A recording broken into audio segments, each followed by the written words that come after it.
Hey y'all, it's your girl Haley. I'm the girl behind Brewing Happiness, which is a health and happiness website with recipes dedicated to all definitions of health. And today we're making a birthday cake because August is my birthday month, and like a true Leo, I like to celebrate all month long. I have partnered with Bob's Red Mill. I love all of their products, but I'm especially obsessed with this paleo baking flour. It's a combination of a few different flours, mostly almond flour and some coconut flour.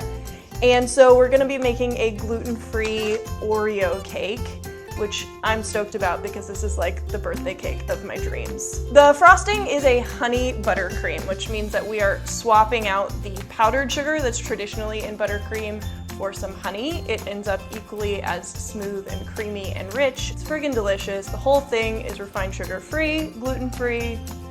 Let's just dive right in, shall we? First things first, we start with our dry ingredients mixed together in a bowl, which is 2.5 cups of this Bob's Red Mill paleo flour mix. So spoon your flour into a cup and then you'll level it off with a knife. And this just makes sure that you're getting the right amount of flour. So we need 2 teaspoons of baking powder, and I'm gonna do the same thing of scooping it and leveling it off. And then 1 teaspoon of baking soda. Now we're gonna add just a little pinch of salt, about 1/4 teaspoon. I'm just gonna guesstimate this. And then finally, we're gonna add 1/3 cup of cocoa powder. This is unsweetened. Now we're just gonna whisk it together just until everything is kind of combined. There will be some chunks left in this just because of the nature of the flour. They'll incorporate once we add it to the wet ingredients. Dry ingredients are done. We're moving on to wet ingredients. So you can use a standing mixer like I'm using, or you can use a hand mixer for this. Either works just perfectly. Standing mixer just is less of an arm workout, so I prefer it. We're adding 3/4 a cup of butter.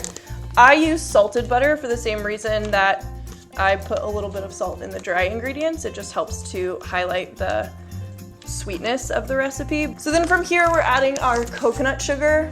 I like coconut sugar because it's a little bit lower on the GI scale. So that's why I use this in a lot of recipes. I find my body handles it better. Maybe yours will too.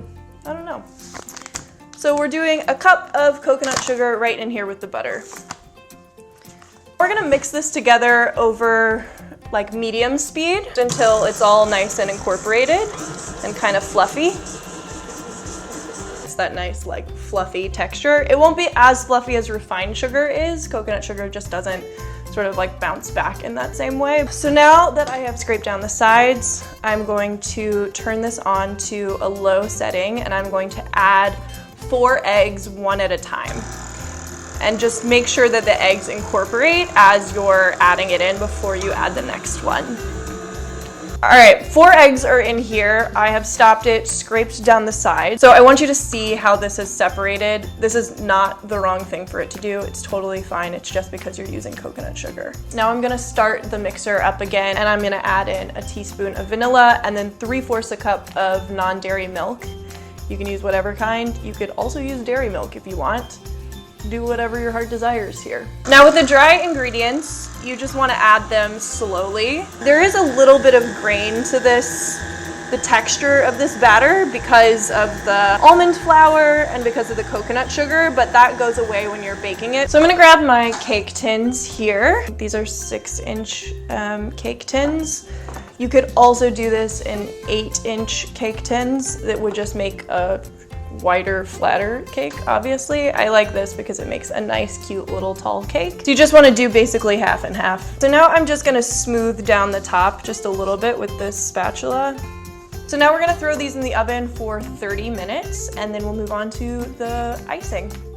Set a timer for 30 minutes. Okay, your timer is set for 30 minutes. We're gonna move on to this buttercream frosting. So this is a true buttercream. We're just subbing out the powdered sugar for honey. It gives it a less like pungent sweet taste. It's a little bit more subtle, but it's got still that nice like fluffiness that you want in a buttercream frosting. And we're putting friggin' gluten-free Oreo cookies in it. So what gets better than that? Nothing. 1 cup of cold butter. And now we're gonna match that with 1 cup of raw honey. So I like to use the honey that is like thick and spreadable. The honey goes straight in here with your cold butter. Ooh.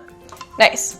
And then we're gonna throw about 5 gluten-free Oreos or sandwich cookies, whatever you want to call them, in here as well. So I'll start it on low just until the cookies break apart, and then I'll start to speed it up just a little. So you will know that this is done when there are no longer chunks of butter. Everything is fully incorporated in here.